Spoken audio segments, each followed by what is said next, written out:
Ibadah rajin, tahajud rajin, salat rajin, duha rajin. Tapi kata Allah, kata malaikat, aku diharamkan oleh Allah, aku dilarang oleh Allah untuk menuliskan namamu dalam catatan amal baik. Itu seorang alim yang sudah dipanggil alim dalam kacamata manusia. Tapi justru sebaliknya, seorang ulama dari Syam bermimpi bertemu dengan Nabi baginda Nabi Muhammad SAW. Dalam mimpi dia kata berangkat ke Mekah. Di Mekah ada orang yang sampaikan kepada dia bahwa dia ahlu surga. Sampai ulama ini ke Saudi Arabia, bertemu dengan ulama di Makkah, diantarkan. Apa kata orang satu kampung? Loh, kok bisa? Assalamualaikum warahmatullahi wabarakatuh. Waalaikumsalam warahmatullahi wabarakatuh.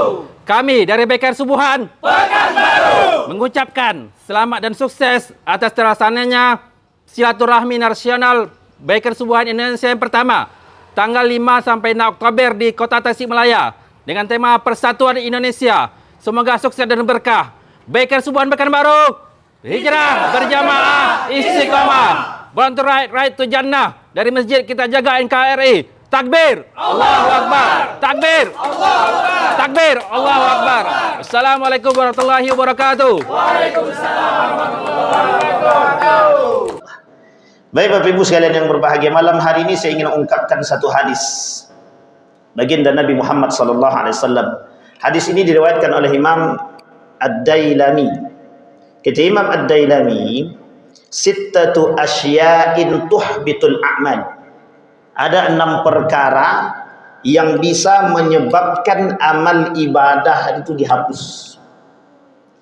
Orang yang sudah ibadah, tapi amal ibadah dia, solat dia, tahajud dia, duha dia, tapi dihapus oleh Allah begitu saja amal ibadahnya. Ada pada 6 perkara, kata Nabi.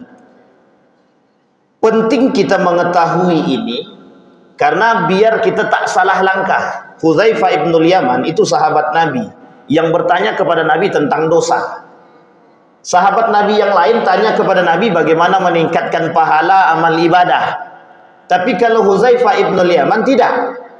Hudzaifah ibnul Yaman dia bertanya tentang dosa. Apa saja dosa-dosa itu sehingga bisa dihindari. Nah, hari ini kita perlu tahu apa hal yang bisa menghapuskan amal ibadah kita. Misal ada umur 60 tahun, 70 tahun beribadah, rajin dengan ibadah dia, rupanya tergelincir, inzalaka atau insalaka, tergelincir dia dari perbuatan tadi. Misal tak sengaja atau misal disengaja, ini muskilah, masalah. Sehingga jangan sampai ibadah kita itu sia-sia. Karena Imam Al-Ghazali dalam kitabnya Kasyifatul Qulub, saya pernah katakan di masjid ini juga, ibadah rajin, tahajud rajin, salat rajin, duha rajin. Tapi kata Allah, kata malaikat, aku diharamkan oleh Allah, aku dilarang oleh Allah untuk menuliskan namamu dalam catatan amal baik. Itu seorang alim yang sudah dipanggil alim dalam kacamata manusia. Tapi justru sebaliknya, seorang ulama dari Syam bermimpi bertemu dengan Nabi baginda Nabi Muhammad SAW. Dalam mimpi dia kata berangkat ke Mekah. Di Mekah ada orang yang sampaikan kepada dia bahwa dia ahlu surga. Sampai ulama ini ke Saudi Arabia, bertemu dengan ulama di Makkah, diantarkan. Apa kata orang satu kampung? Loh, kok bisa? Ulama yang berwibawa datang ke kampung ini mencari pemuda itu, yang mana fulan itu dalam pandangan kacamata masyarakat ternyata, mohon maaf, pelaku dosa, dianggap pemabuk, dianggap pelaku dosa. Tapi ternyata oleh Nabi dalam mimpi ulama tadi dikatakan ahlul jannah, ahli surga. Bapak Ibu sekalian yang berbahagia, itu mesti ada sebab. Sehingga di sini larangan bagi kita untuk ketika kita melihat manusia, tidak bisa kita katakan, oh dia rajin sholat, ini ahli surga. Jangan katakan begitu dulu, karena kita belum tahu yang tersembunyi itu, kita tidak tahu. Tapi mengapresiasi orang itu baik. Mengapresiasi orang itu baik. Ya Allah, beliau ini rajin ke masjid, mudah-mudahan kelak masuk surga, amin. Tapi kalau kita katakan pasti dia masuk surga, belum tentu. Kadang orang tergelincir dari lidah, kadang orang tergelincir di hati, kadang orang tergelincir di mata. Ini yang menjadi masalah. Maka kata Nabi ada 6 perkara, kata Nabi, sittatu asya'in tuhbitul a'mal. Paling tidak ada 6 perkara. Yang pertama kata Nabi, al-istighalu bi'uyubin nas atau al-istighalu bi'uyubil khalqi. Orang yang sibuk mencari kesalahan orang lain. Orang yang sibuk mencari aib orang lain dengan tujuan satu saja, untuk menjatuhkan orang tadi. Bapak Ibu sekalian yang berbahagia, ada konsep kedua, hampir mirip, namanya at-tajassus. Tajassus itu memata-matai orang, tapi dengan tujuan mencari kesalahan orang. Dicari dia, dibuat begini, besok Pak Ucup kau pura-pura berkawan ya sama si Anu tuh. Tengok bagaimana kebiasaan si Anu tuh. Cari kesalahan si Anu tuh. Nanti kita jadikan dia bom untuk dia, untuk disebarluaskan aib dia. Oh, ini banyak. Apalagi masa-masa sekarang nih. Masa-masa sekarang nih masa yang paling tepat untuk melakukan demikian. Maka kalau kita tidak melakukan pembenahan terhadap diri, rusak. Maka kalimat pertama kata Nabi, al-istighalu bi'uyubin nas, orang yang sibuk mencari aib orang lain. Pada hakikatnya manusia itu, kita ini, fitrahnya kita sebagai manusia selalu melihat fitrah kita, selalu mencari aib diri kita sendiri. Coba bayangkan sekali-sekali duduk di rumah, tengok aib masing-masing. Sudah sejauh mana aib aku ini tertutup. Jangan sampai satu saat Allah buka tuh aib, habis. Ketika Allah menutup aib manusia, satu orang manusia Allah bukakan aibnya, semua orang tak suka. Kita ambil contoh, banyak kasus, banyak. Sekarang ini di media, baik televisi, Instagram, dan lain sebagainya, media sosial, itu paling mudah menyebarkan aib orang. Tapi ingat, ketika aib orang tersebar, apa yang terjadi? Yang terjadi adalah merendahkan dan menghinakan manusia. Artinya apa? Orang yang aibnya terbuka di hadapan umum, itu sudah mudah-mudah, sudah sangat mudah untuk direndahkan. Oh, dia pelaku zina.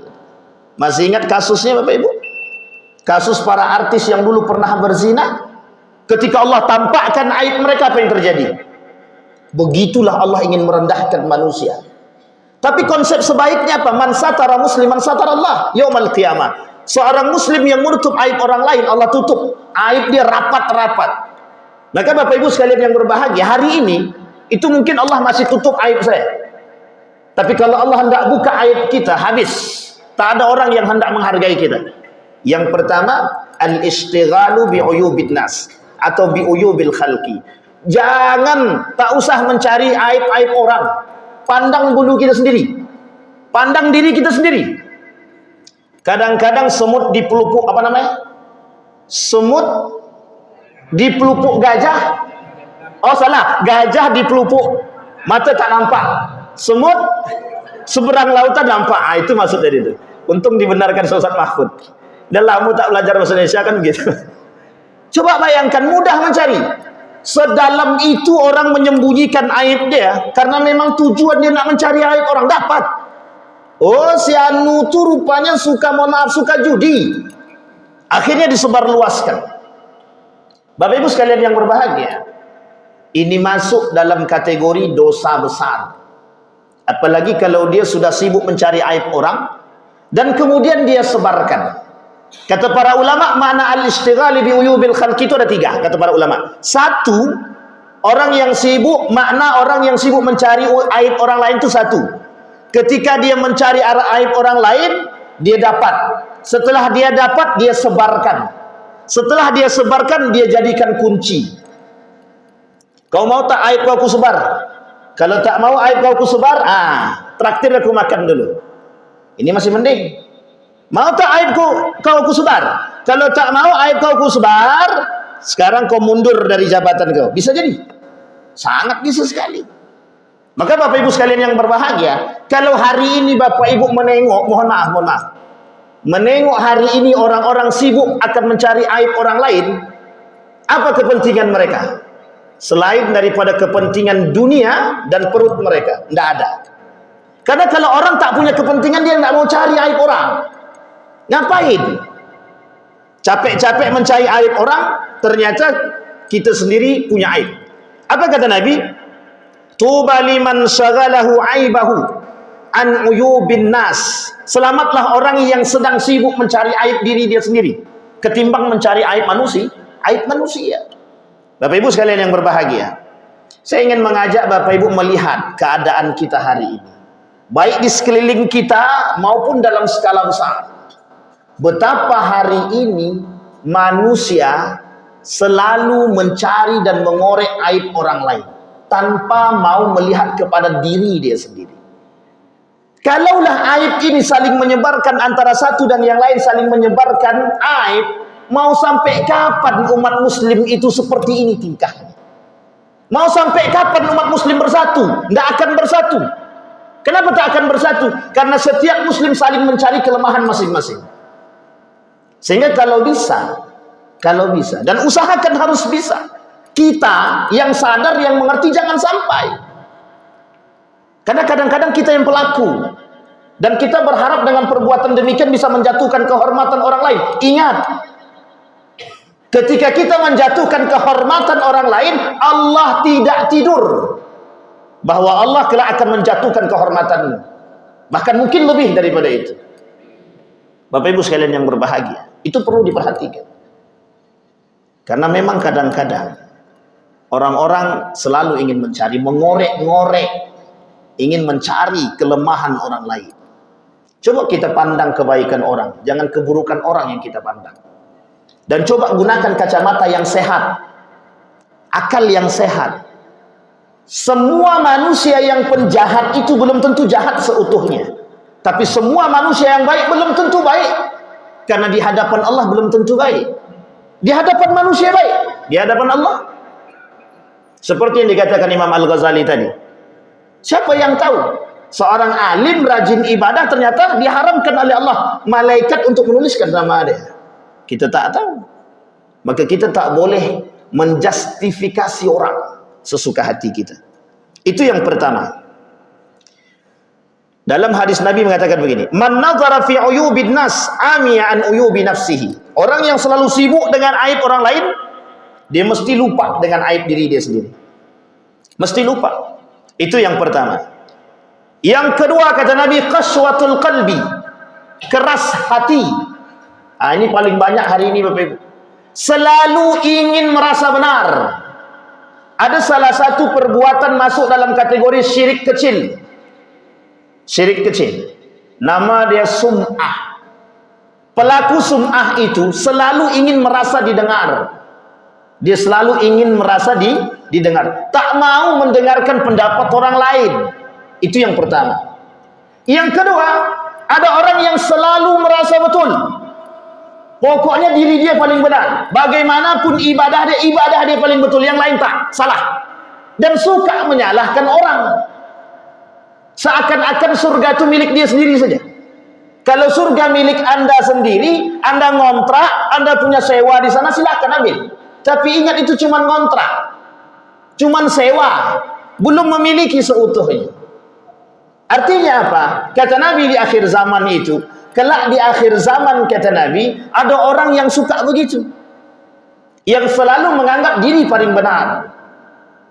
Kata Nabi, maka Bapak Ibu sekalian yang berbahagia, kalau kita mengkaji hadis-hadis fitnah akhir zaman, banyak sekali hadis-hadis itu, yang semua hadis itu kalau kita merujuk kepada keadaan kita hari ini hampir mirip. Kita ambil contoh misalkan. Kita ambil contoh. Kata Nabi, kelak di akhir zaman itu yang halal dan yang haram itu tidak jelas. Yang paling banyak syubhat kata Nabi. Sekarang Bapak Ibu tengok sendirilah. Yang menghalalkan yang haram ada, yang mengharamkan yang halal ada. Yang melakukan itu siapa? Muslim atau non-muslim? Muslim. Artinya apa? Kesadaran umat muslim terhadap halal haram sedikit. Membenarkan yang salah dan menyalahkan yang benar. Nampak apa tak nampak? Nampak. Orang pengkhianat dianggap jujur, orang jujur dianggap pengkhianat. Orang-orang yang amanah dianggap tidak amanah atau pengkhianat. Orang yang pengkhianat dianggap amanah. Dan ini hal-hal seperti ini kata Nabi. Dan itu kata Nabi yang terjadi kelak di akhir zaman. Maka Bapak Ibu sekalian yang berbahagia, Poin yang kedua yang bisa merusak amal ibadah kita, tuhbitul a'mal, kata Nabi, qaswatul qalbi, orang yang keras hati. Keras hati itu apa? Orang yang selalu merasa paling benar.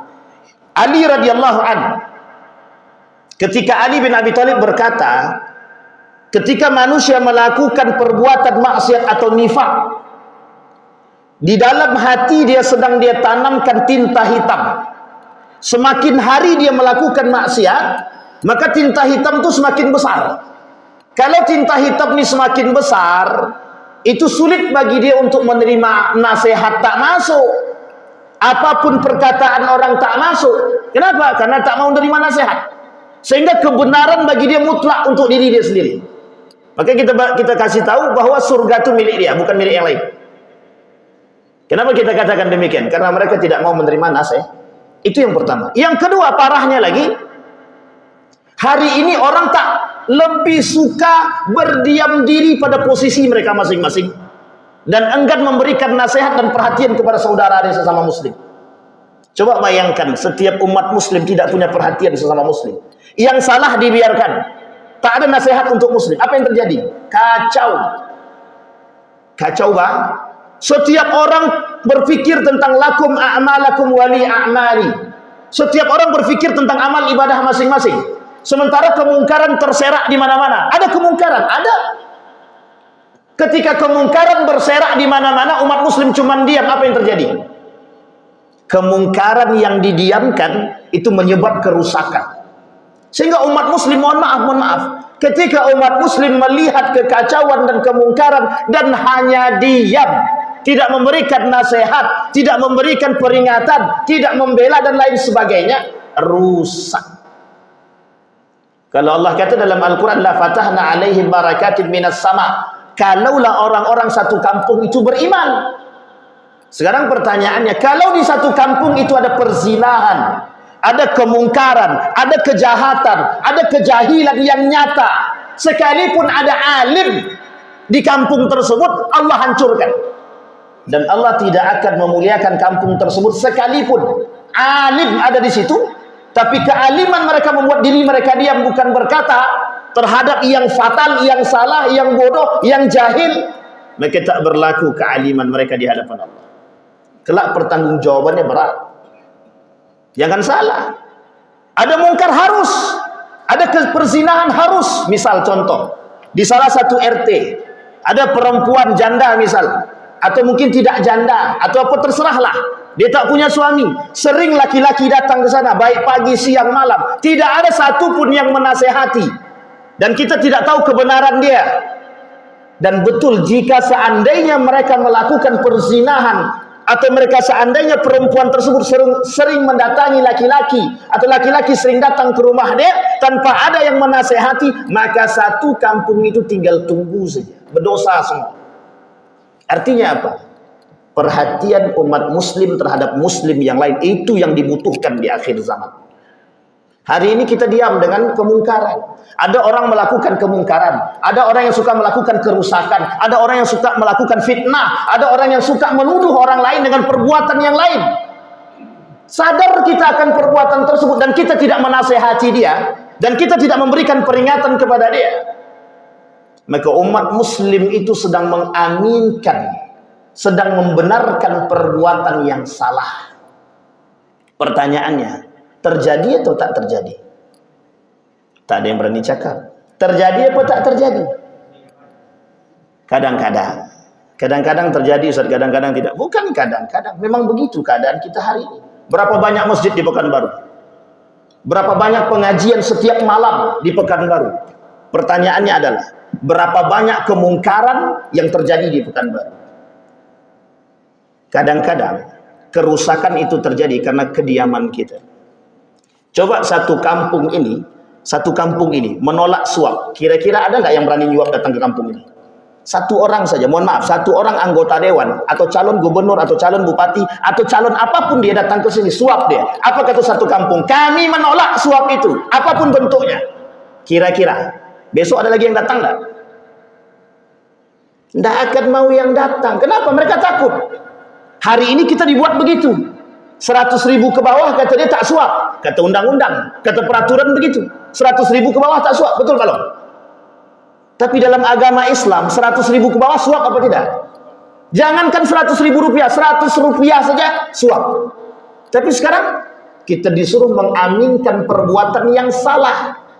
Kembali kepada poin kita tadi. Artinya apa? Qaswatul qalbi. Ada orang yang memang hati dia keras, tak bisa dinasihati karena dia menganggap diri dia paling benar. Ada orang yang memang hati dia sudah tinta hitam, sudah besar. Orang tersebut tidak bisa menerima nasihat, tidak mau dia menerima nasihat. Maka apa yang harus kita lakukan ketika kita melakukan demikian? Kita harus sering-sering memberikan nasihat. Yang tadi dia hitam, yang begitu hitam, kalau sering kita beri nasihat, air batu yang sering kita tetes dengan air dia berlubang sendiri. Artinya apa? Jangan pernah capek. Jangan pernah capek. Kadang-kadang kalau kau tak mau aku nasihati, ya sudah.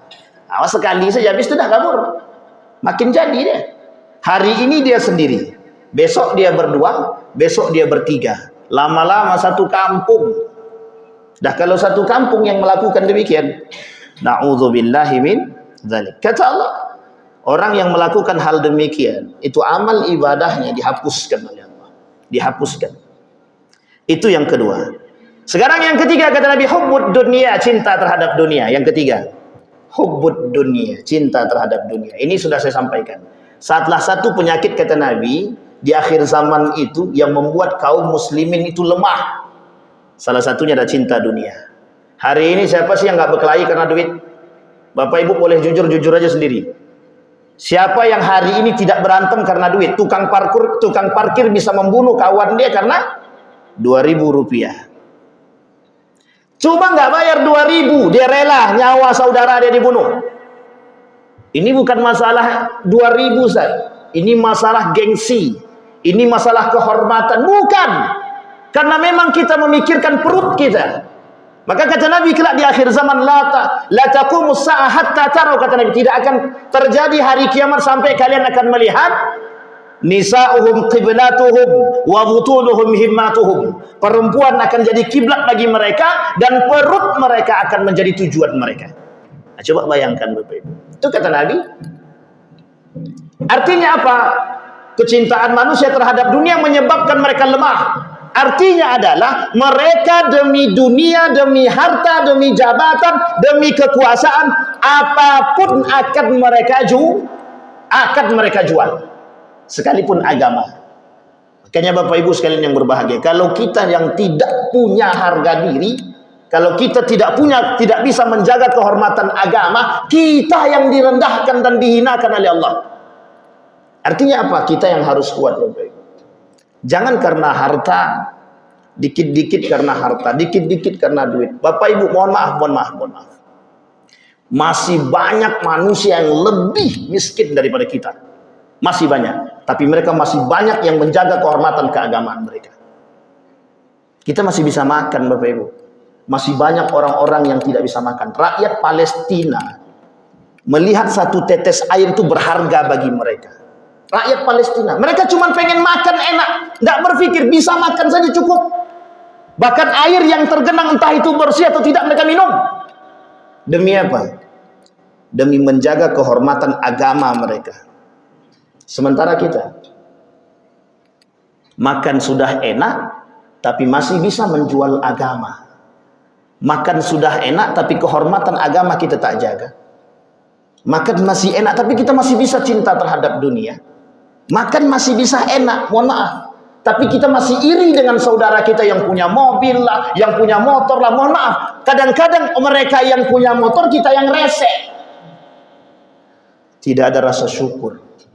Apa kata Said Hawa dalam kitab yang lain? Kata Said Hawa, salah satu yang menyebabkan batal daripada syahadatnya umat muslim itu adalah ketika mereka tidak bersyukur dan kufur akan nikmat Allah. Dalam kalimat yang lain, Syekh Sulaiman Abdul Wahab, apa kata Syekh Sulaiman Abdul Wahab At-Tamimi? Nawaqidul Islam, 10 yang membatalkan keislaman. Satu diantaranya orang yang kufur akan nikmatnya Allah. Bapak Ibu sekalian yang berbahagia, cinta dunia itu bisa mengarahkan kita kepada perbuatan-perbuatan yang tidak disukai oleh Allah. Cinta terhadap dunia itu bisa menghilangkan iman kita. Mohon maaf Bapak Ibu, mohon maaf. Betul. Jangan hanya karena 200.000, 300.000, 1 juta kita gadaikan agama kita. Kita gadaikan harga diri kita. Kita gadaikan kehormatan kita. Itu hina di hadapan Allah. Apa tujuan kita menyampaikan hal demikian? Untuk hikmah bagi kita. Kadang-kadang lisan kita tak sejalan dengan hati kita. Kadang-kadang hati kita menolak, tangan kita mengangkat. Hati kita menolak, tapi tangan mengambil. Dengan dalih apa? Kau tak tahu kehidupan kami. Kau tak tahu begini, kau tak tahu begitu. Jangan rendahkan dirimu. Sudah dikatakan oleh Imam Syafi'i. Kata Imam Syafi'i, kata Imam Al-Ghazali, hari ini manusia yang mulia itu manusia yang mulia adalah manusia yang punya harta. Tapi manusia yang punya iman tidak semulia mereka yang punya harta. Sehingga kata Imam Al-Ghazali, innad darahima taksur rijala mahabbatan wa majalisa. Kelak orang-orang yang punya wibawa itu, kata Imam Al-Ghazali, adalah mereka yang punya harta. Coba bayangkan Bapak Ibu, mohon maaf. Ketika Bapak Ibu melihat pada orang kaya yang menjadi donatur masjid, kita contohkan donatur masjid saja. Kira-kira orang kaya tadi kita hormati apa tidak? Sangat kita hormati. Tapi coba balik sebaliknya. Ada orang yang mohon maaf. Mereka tidak menyumbang, mungkin hanya sekedar mendoakan dan sebagainya. Samakah penghormatan kita kepada mereka? Enggak sama. Sama Pak. Kalau Bapak Ibu dikunjungi, mohon maaf, rumah Bapak Ibu dikunjungi oleh bupati. Bapak Ibu sambut dengan baik apa dengan tidak baik? Sambut dengan baik apa tidak? Kasih makan apa tidak? Tapi coba yang datang orang miskin. Bapak usir atau Bapak kasih makan?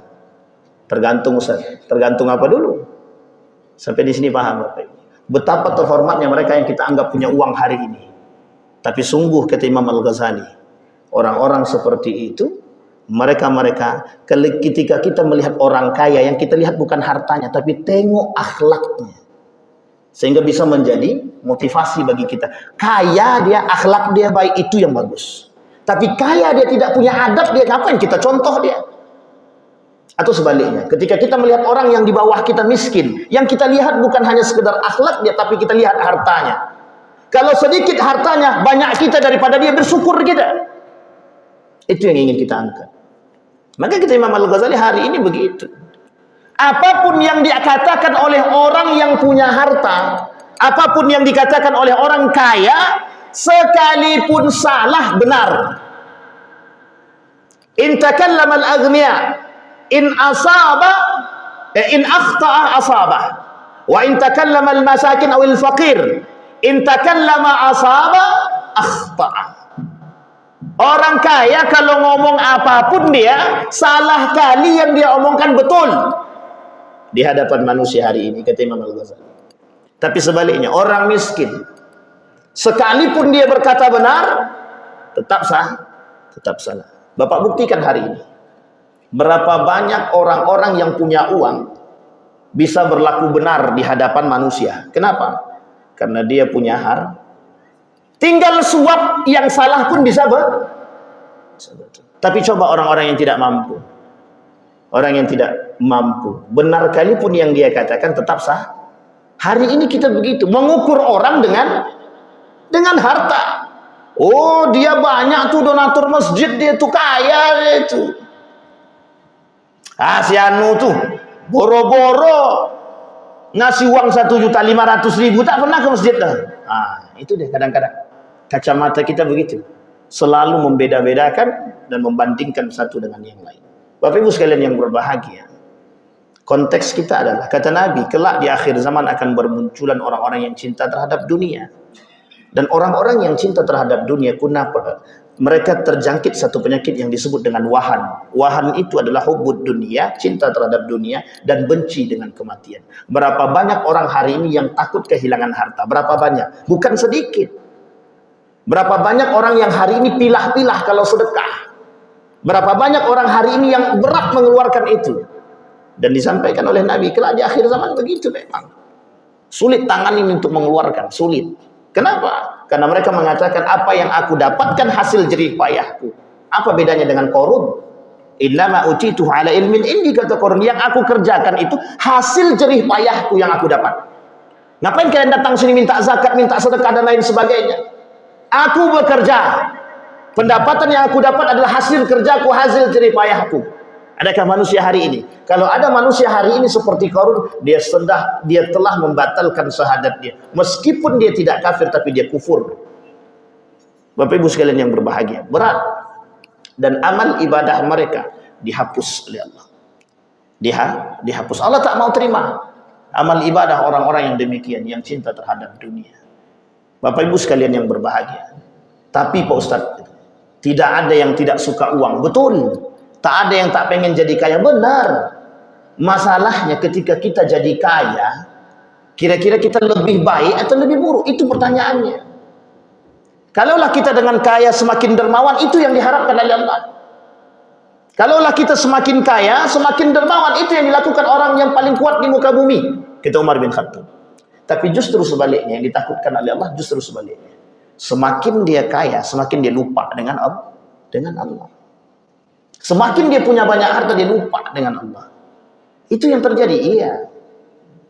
Berapa banyak orang-orang yang dulunya tidak punya harta, jauh dia, dekat banget dengan Allah. Datang ke masjid dia, tapi setelah punya banyak dia pendapatannya. Mohon maaf, datang pun tidak. Dah salat, udah. Tadi di sana mana? Itu tak tahu. Sampai di sini paham, Jadi kadang-kadang kita butuh keseriusan untuk memahami. Kita harus hati-hati dengan apa yang kita lakukan. Hari ini kita harus rajin bersedekah. Minimal sedekah itu dengan lisan kita mendoakan saudara kita. Maka kata Nabi dalam riwayat yang lain, kalau doa pengen cepat dikabulkan, doakan orang lain. Kalau ketika kita mendoakan orang lain, apa yang kita doakan kepada orang lain itu balik ke kita. Itu cepat baliknya. Tapi kalau kita pelit dalam berdoa, ya beda tipis saja. Beda-beda tipis saja. Baik Bapak Ibu sekalian yang berbahagia. Cinta terhadap dunia itu bisa merusak kita. Kata Allah, inna amwalakum wa auladakum fitnah. Ujian kita adalah ketika Allah kasih kita harta. Dikasih harta itu ujian. Yang keempat, kata Nabi, qillatul haya. Orang yang tak punya rasa malu atau sedikit rasa malunya. Hari ini orang tak malu, Ustaz, bukan tak punya rasa malu, tak malu. Laki-laki dan perempuan boncengan itu haram apa tak haram? Tidak ada yang berani ngomong. Kenapa tak berani ngomong? Na'udzubillah min dzalik.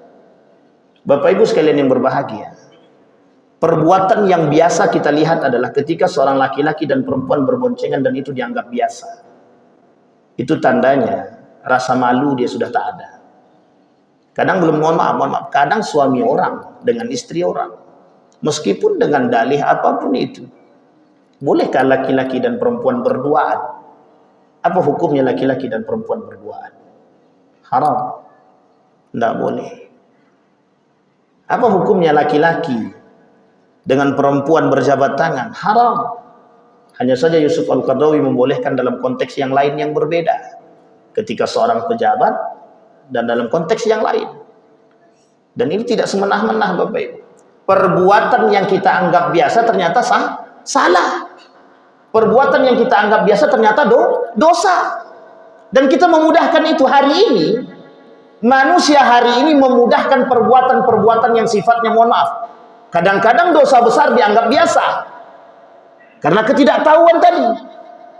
Jangan salah Bapak Ibu, ada 76 dosa besar. Di antara 76 dosa besar itu, kata Imam Az-Zahabi, hampir setengahnya dianggap biasa. Dan itu dosa besar. Dan salah satu kelompok yang bermunculan pada masa Daulah Abbasiyah namanya pada masa Ali bin Abi Thalib dan Muawiyah, nama kelompoknya Murji'ah. Murji'ah ini adalah kelompok yang memudahkan orang-orang pelaku dosa besar. Apa kata mereka? Tergantung pada iman masing-masing. Kami melakukan dosa tergantung hati kami. Semua amal ibadah kami tergantung pada hati kami. Oh begitukah? Itu Murji'ah, aliran sesat. Dan itu yang terjadi. Dan sekarang bermunculan, tengok. Kemarin ada orang yang melarang jilbab. Pertanyaannya adalah, tahukah mereka kalau tidak pakai jilbab itu dosa besar? Tahu. Tapi mengapa kok dianggap biasa? Hari ini begitu. Orang menganggap dosa besar itu biasa. Kenapa? Karena mereka tak pernah takut dengan Allah. Karena bagi mereka dosa besar itu tergantung, setiap dosa yang dilakukan oleh manusia tergantung pada hati masing-masing. Tidak bisa. Orang yang melakukan perbuatan dosa besar, mereka terjerumus dalam perbuatan kufur. Habitat a'maluhum. Semua amal ibadah mereka dihapus oleh Allah. Coba bayangkan Bapak Ibu. Termasuk salah satunya ketika mereka tidak lagi punya rasa malu. Orang bergandeng tangan tak malu. Orang berpakaian terbuka tak malu. Orang tidak pakai kerudung tidak malu. Laki-laki membuka auratnya tidak malu. Orang yang memfitnah orang lain tidak malu. Orang yang suka menuduh orang lain tak punya malu. Kenapa tak punya malu? Mereka melakukan zina, narkoba, minum khamar, biasa. Hari ini pamer aurat itu biasa. Dan tidak punya rasa malu. Kenapa? Karena rasa malu dalam diri mereka sudah hilang. Apa penyebabnya? Penyebabnya adalah ketika dosa tadi dianggap biasa. Coba bayangkan kalau dalam benak kita tertanam dosa itu seram, dosa itu menakutkan, dosa itu menyedihkan. Saya kira tak ada yang mau melakukan dosa. Maka kenapa dosa, kenapa surga dan neraka tidak ditampakkan? Kenapa azab tidak ditampakkan? Dalam konteks fisiknya.